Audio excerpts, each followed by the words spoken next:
Ensuite, on va entendre Alexia Yates, professeure de l'histoire du 19e siècle à European University, spécialiste de l'histoire économique et auteur de Selling Paris, Property and Commercial Culture in the Fin de siècle Capital.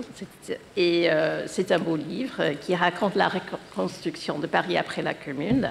Actuellement, Alexia travaille sur l'histoire sociale de la finance française du 19e siècle en mettant l'emphase sur les perceptions financières, et son travail sur Haïti explore la manière dont l'emprunt haïtien contribue à institutionnaliser les principes juridiques et politiques. Je vous donne la parole. Merci beaucoup. Merci à tous, à toutes. Je me sens très honorée d'être parmi vous aujourd'hui, d'être parmi vous hier et encore demain. J'ai déjà tant appris, alors je ne vais pas tarder de commencer parce que je sais que n'ont pas beaucoup de temps. Alors, aujourd'hui, je voudrais vous parler de l'emprunt haïtien. Cet emprunt de 30 millions de francs, contracté pour la première fois en 1825, puis multiplié et renouvelé 50 ans plus tard, en 1875. Dans le cadre de mes recherches, je m'intéresse à la manière dont les individus dits ordinaires se sont engagés dans cette démarche d'investissement en adoptant une approche bottom-up de l'histoire des marchés financiers. J'entends porter un nouveau regard sur les parties qui ont participé à ces emprunts et qui les ont maintenus à travers les générations, afin de multiplier les modalités selon lesquelles ils prennent de l'importance. En tant que transaction économique, bien sûr, mais aussi, c'est difficile, hein? Je dois juste me mettre devant les micros, juste comme ça. Je ne vais pas tourner la tête. C'est pas bon.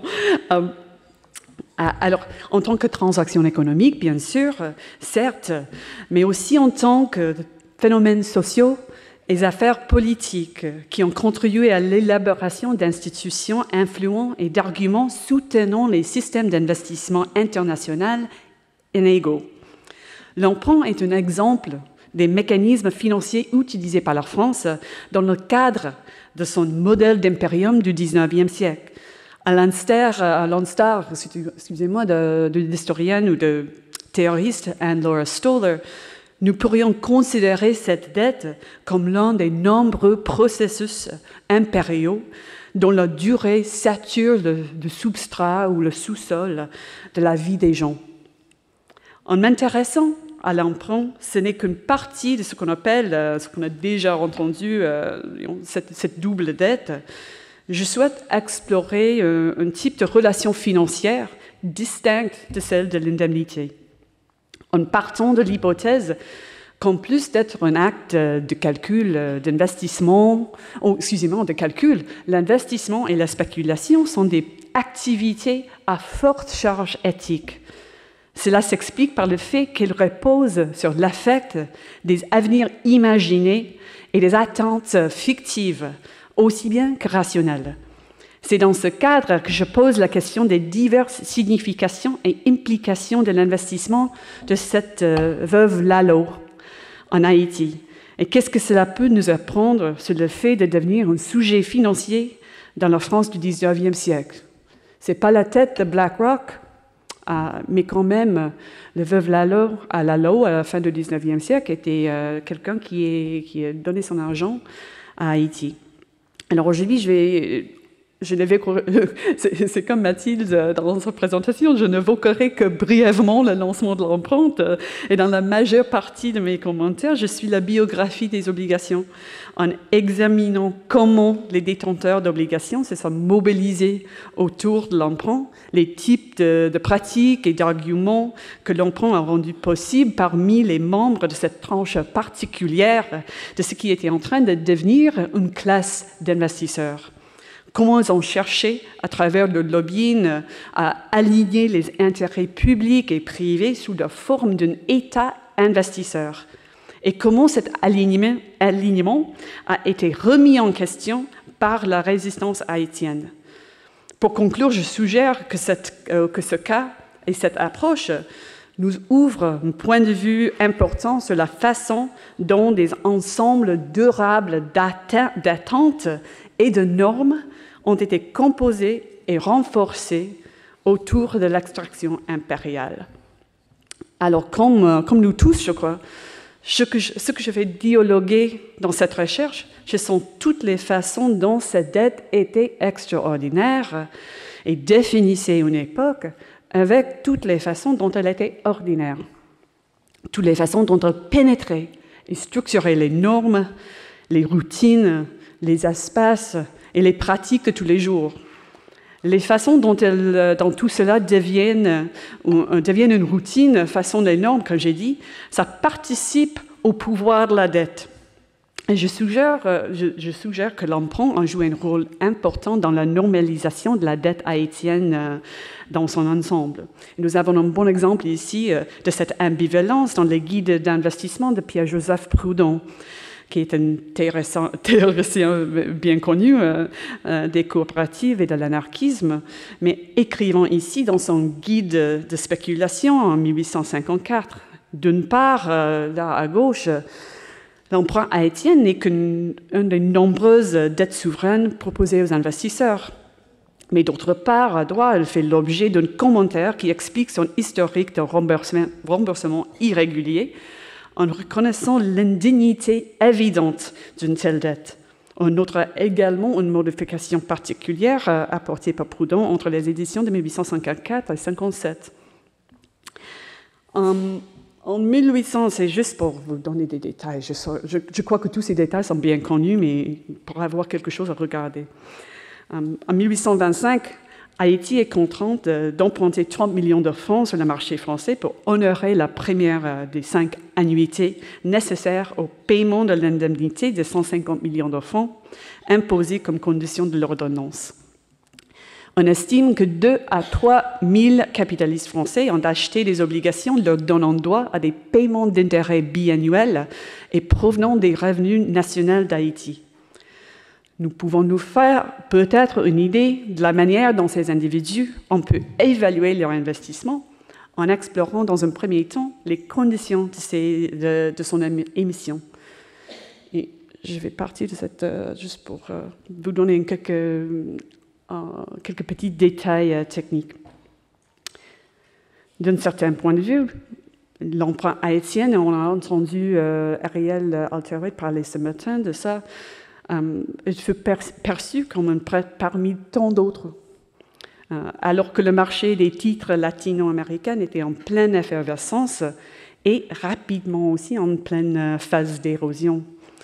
L'industriel Louis-Guillaume Ternot, dont la banque familière servait d'intermédiaire pour cet emprunt, rédigea une brochure promotionnelle affirmant que les paiements annuels requis par Haïti n'étaient non seulement bien dans ses capacités, mais que le développement futur du pays, alimenté par un esprit d'entreprise riche en idées, une fois la menace d'invasion militaire française écartée, rendrait cet emprunt et les autres qui vont suivre faciles à rembourser. Cette brochure de Ternot portait l'inscription « Se vend au profit des Grecs », alignant ainsi le projet haïtien avec les luttes indépendantistes de l'époque. Elle était adressée à la duc de la Rochefoucauld-Liancourt, avec qui Ternot travaillait à la Société de la morale chrétienne, qui était une source importante d'activisme anti-esclavagiste au début du XIXe siècle. Alors, ces associations montrent que l'emprunt était en fait plutôt moins qu'ordinaire. Dans le premier volume du journal saint-simonien, à l'apôtre le producteur, un long article loue l'emprunt comme, sans contredit, c'est une citation, sans contredit, le fait le plus capable de caractériser l'époque actuelle et d'éclaircir notre avenir social, achevant la réconciliation de la race noire et la race blanche. C'est un exemple typique du discours libéral en faveur de l'entreprise Il expliquait que cet emprunt admettrait Haïti à l'Association générale des peuples industriels, où elle pourrait partager, je cite encore, partager avec ses anciens maîtres les avantages du crédit public, ce puissant instrument de production dont la création atteste le haut degré de civilisation des peuples modernes. Contrairement à la plupart des pays impliqués dans cette première bulle de la dette, Haïti occupait une place importante dans l'imaginaire économique français. Depuis son tradition bâtie sur l'abondance et la fertilité, cette paire des Antilles dont on a parlé hier, on peut agir fortement sur l'esprit de ceux qui ont investi. Elles ont en tout cas alimenté des accusations amères contre le gouvernement haïtien lorsqu'il s'est avéré un débiteur récalcitrant. Mais le principal argument de vente de l'empreinte était toujours son lien avec l'indemnité et les anciens colons. Le pamphlet de Ternaux souligne le caractère résolument privé et apolitique de cet emprunt, tout en l'identifiant comme une bombe financière ayant pour mission de cicatriser, comme vous pouvez le voir là, cicatriser les plaies encore douloureuses, à restituer les fortunes enveloppées dans les naufrages du temps. Et je trouve, c'est juste, j'ai créé ce diapositive ce matin. C'est juste pour vous donner. Ce qui me frappe, c'est cette pivot de temporalité dans le discours au sujet de l'emprunt. À la fois, c'est dirigé vers le passé, mais aussi c'est pour créer cet avenir. Et on a une position très diamétralement en fait, opposée de Frédéric Marcellin plus tard dans le siècle, et qui le voit plutôt comme une pause temporelle, en fait, qui a vraiment fait une dérive dans le développement d'Haïti. En contournant le pays lui-même, l'emprunt va contribuer pour la plupart, dans l'idée des investisseurs, va faire une contribution qui devait être institutionnelle et symbolique, et apporter la sécurité à la position politique d'Haïti, où découlerait la productivité et la croissance. Les premiers investisseurs disposaient certainement de bonnes ressources financières et de nombreuses relations, même s'ils se présentaient dans les pamphlets comme des petits capitalistes qui, et je cite, se trouvent aujourd'hui privés de moyens de subvenir aux premiers besoins de la vie.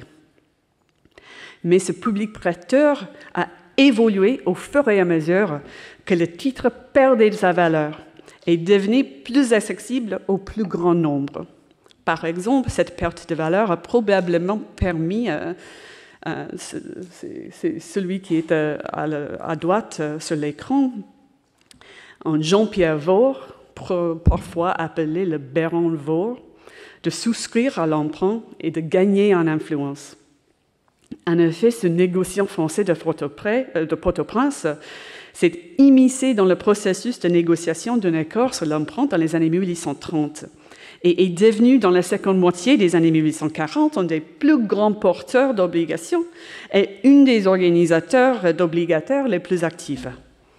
Selon une grosse pétition lancée par ses soins auprès du ministère des Affaires étrangères en 1852, garnie des signatures de plus de 500 porteurs d'obligations, la masse d'obligataires était composée à la fois des membres de la haute banque, comme Piléville, ou aussi on peut retrouver le futur ministre haïtien des Finances, Charles Laforesterie, et de très petits porteurs. 63 des signataires à cette pétition, qui sont autrement inconnus, ne possédaient qu'une seule action, ou qu'une seule obligation. Néanmoins, ils se sont présentés pour signer cette lettre visant à protéger leur modeste investissement. Il est difficile d'analyser les troupes de discours pétitionnaires pour entrevoir le véritable statut socio-économique des détenteurs d'obligations. Mais il est vrai que les membres les plus actifs, à part de ce baron Vaure, étaient d'anciens banquiers et courtiers. Même un ancien militaire et un pétitionnaire assidu, nommé Laurent, qui expliquait que qui sans le revenu général par ses obligations haïtiennes, il ne pourrait pas quitter l'hôtel Les Invalides dans son adresse précise, corridor de Toulon, chambre 42, et je cite, « où l'on gèle de foi sans bois ni feu dans les chambres ». Même ce Laurent révèle que ces économies qu'elle avait immobilisées pour cette opération s'élevaient à la somme impressionnante de 20 000 francs. Le type d'accord concernait un contrat avec un souverain étranger à l'abri de toute juridiction étrangère, exigeait que les détenteurs d'obligations mécontents du comportement d'Haïti devaient s'organiser pour chercher des recours politiques. La plupart des sources utilisées pour cette conférence proviennent du ministère des Affaires étrangères français, l'un des organismes qui était chargé non seulement d'administrer l'indemnité, mais aussi d'approuver les missions d'emprunt étrangers sur les marchés français.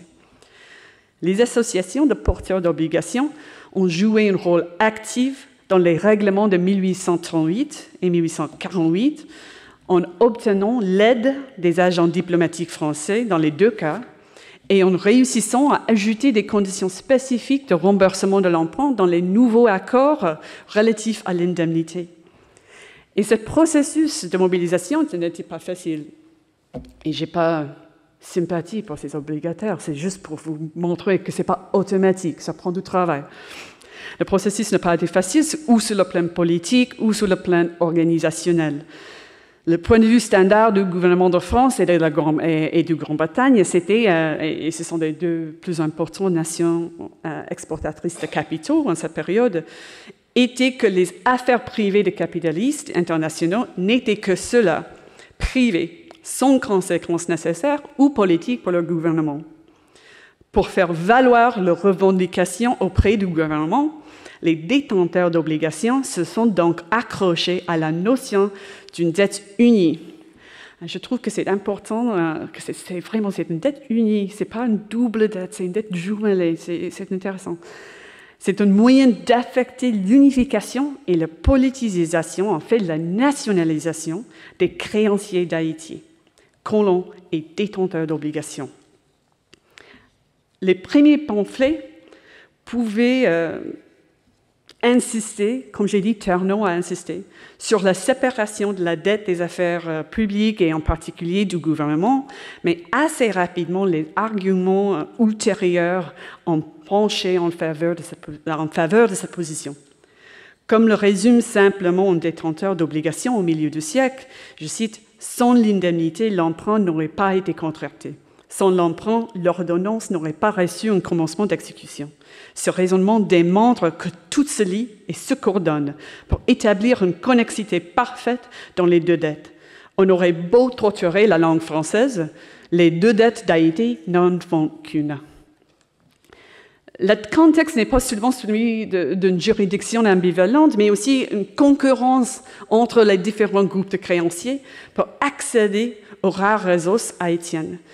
Dans un exemple frappant de collision d'identité, collision de position entre les investisseurs et les indemnisés, au moins sur papier, le comité de détenteurs reconnu, dirigé par Jean-Pierre Faure, a rédigé un appel au ministre des Affaires étrangères en 1851 en tant que colon liquidé, demandant la libération des fonds d'indemnisation de la banque du gouvernement de Caisse des dépôts et consignations.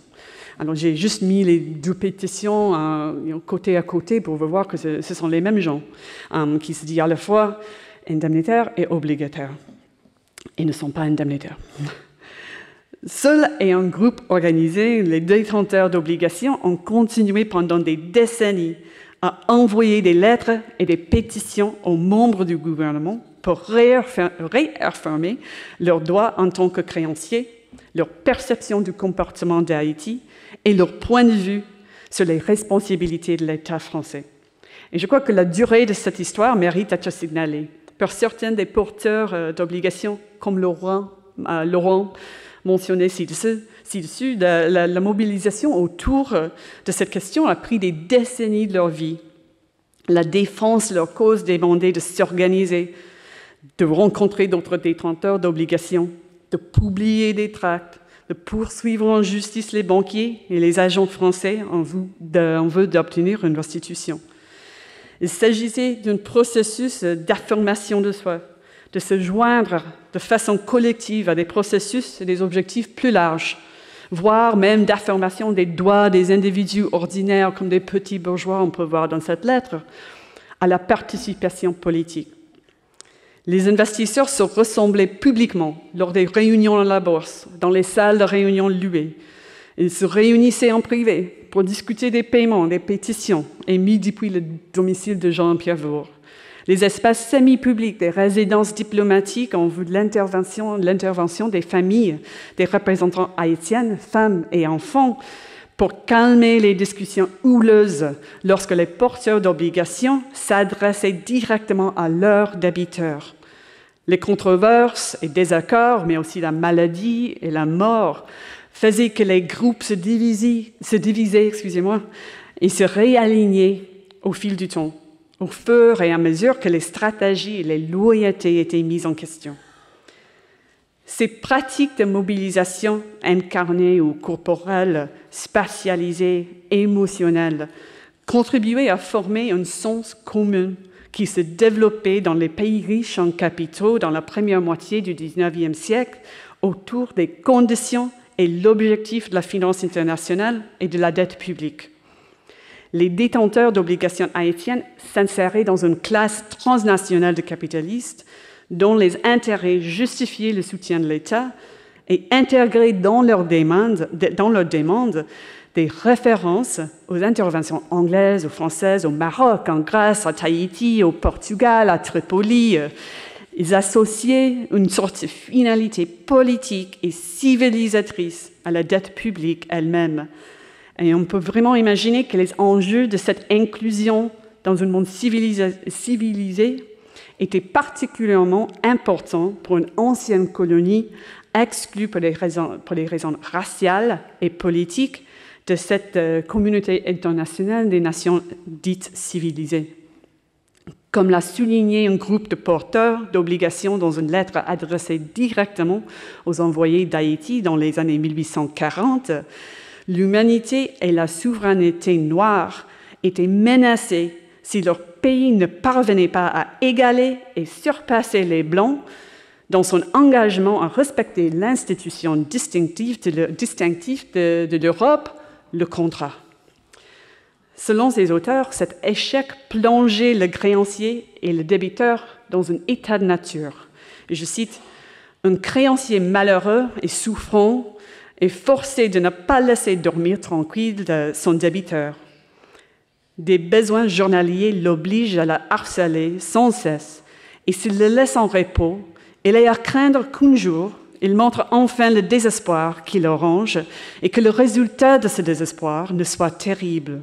Une acceptation de votre proposition de sursis m'effraierait pour l'avenir de votre indépendance. » Et en effet, l'intensité des critiques et de l'amertume dirigées vers l'État haïtien par ses créanciers était certainement liée à ce qu'ils considéraient comme un renversement de pouvoir postcolonial pervers et se distinguaient des mobilisations autour d'autres prêts étrangers contemporains tels que les dettes espagnoles, les dettes portugaises.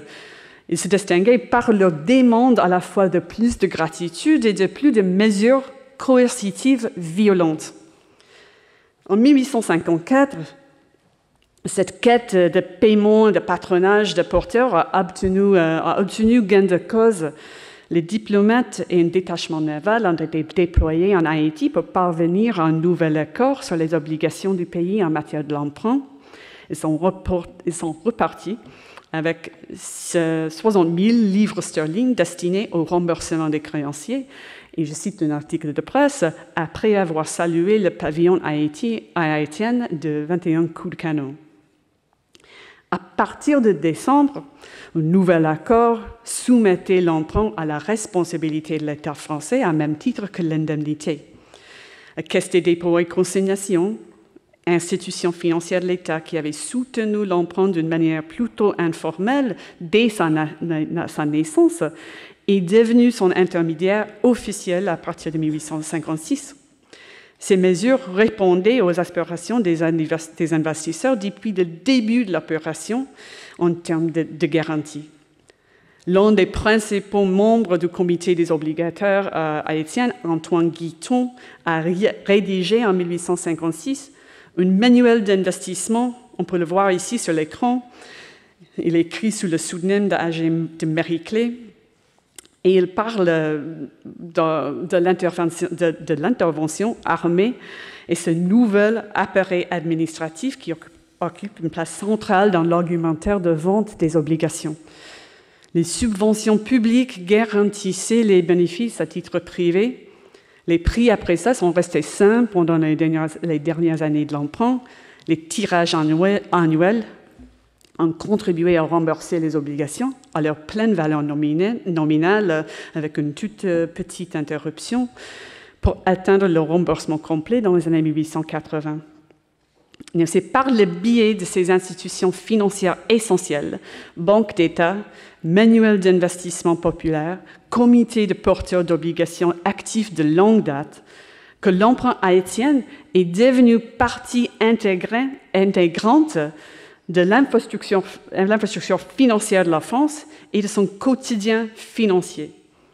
Et si, du point de vue des souscripteurs que je l'expose ici, il est possible qu'une histoire de l'emprunt de 1825 comporte un début, un milieu et une fin, avec des protagonistes porteurs qui luttent contre l'adversité jusqu'à leur justification finale. En fait, on sait tous dans cette chambre que cette chronologie précise est insaisissable, mais le succès des investisseurs ne l'est pas. Dans les années 1870, les intérêts financiers haïtiens et français ont réactivé avec empressement la dette extérieure d'Haïti. Le règlement du prétendant initial s'est fait par le biais d'autres emprunts qui ont prorogé, révitalisé, plutôt qu'abrogé, la dette extérieure du pays. La reconstitution de cette dette nous donne aussi une nouvelle occasion d'évaluer sa signification et moyen de façonner le monde financier français. Je vais juste faire 2 séries d'observations sur ces emprunts et puis je vais terminer. Alors, je ne vais pas parler, mais j'ai mis les détails là des emprunts de 1875. Ils promettent d'unifier la dette haïtienne, de réaliser un ambitieux programme de travaux publics, les garanties par les recettes douanières dont le recouvrement était assuré par un fonctionnaire français posté sur place.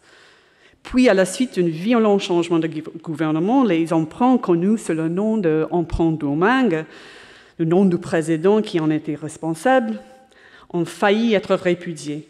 Et le remboursement final a nécessité de nouvelles années de négociations.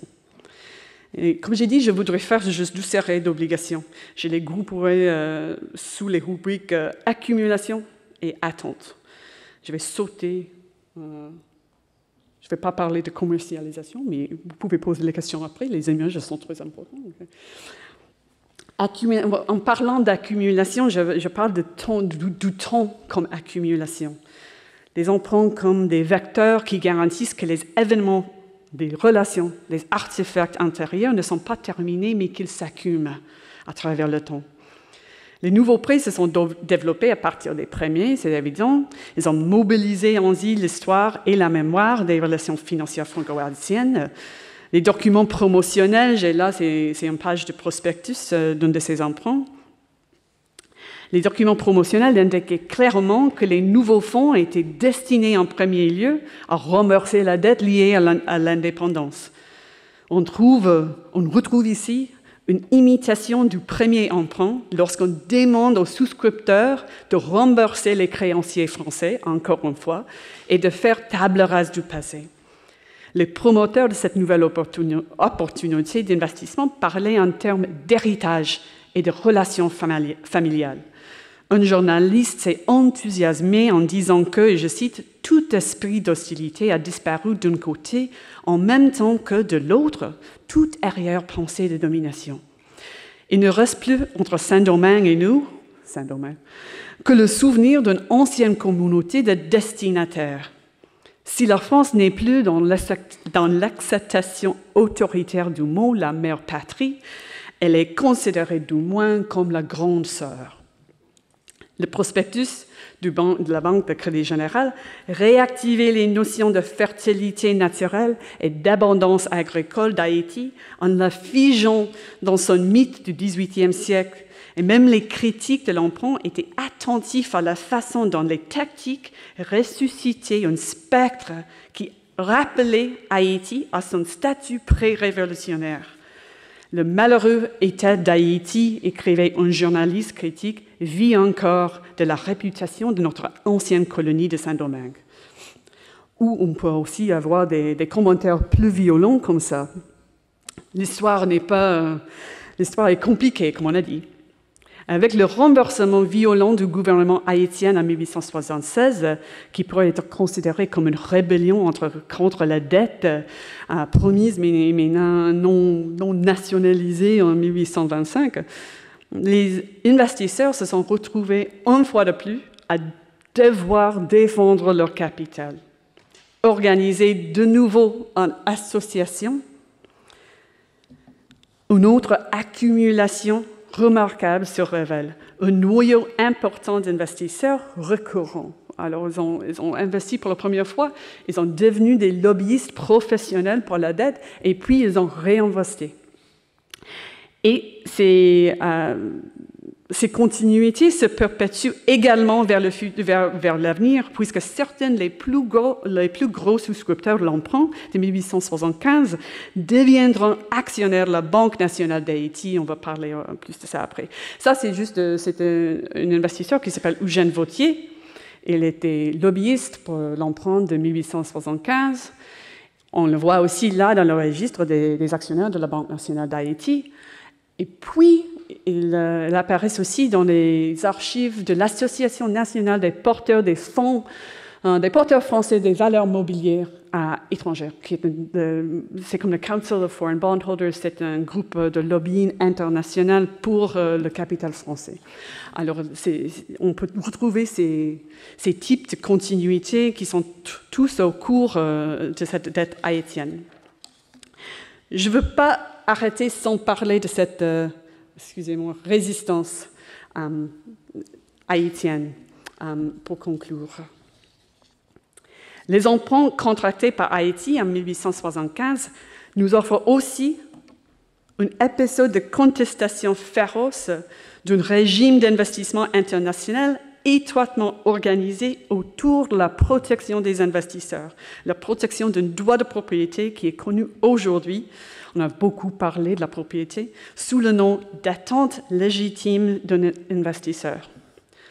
Lorsque le gouvernement haïtien a suspendu les paiements relatifs aux emprunts, il a également convoqué une commission parlementaire pour analyser leur validité et recommander les ajustements.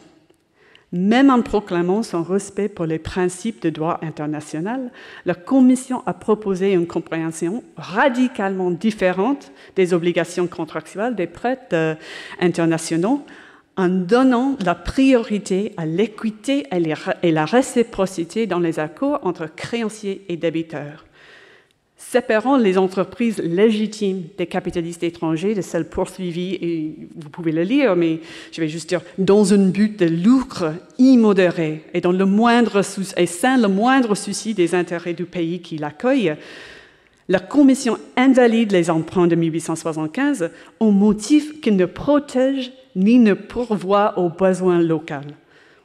L'examen haïtien des emprunts a donc inséré le peuple haïtien de l'autre côté des intérêts du capital français dans cette équation de prêts étrangers.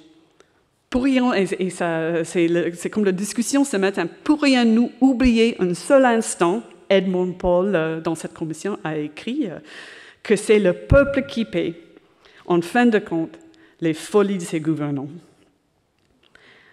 Le 11 juillet 1877, Haïti a reconnu à nouveau les emprunts Domingue, mais on a réduit le remboursement pour qu'il corresponde au montant réellement perçu par le pays, calculé à environ 200 98, un fonds par obligation au lieu d'une valeur nominale de 500 francs. Ce règlement annonçait la perspective d'un régime de prêts internationaux organisé autour de contrats qui garantissaient des avantages pour les emprunteurs aussi rigoureusement que les profits pour les prêteurs.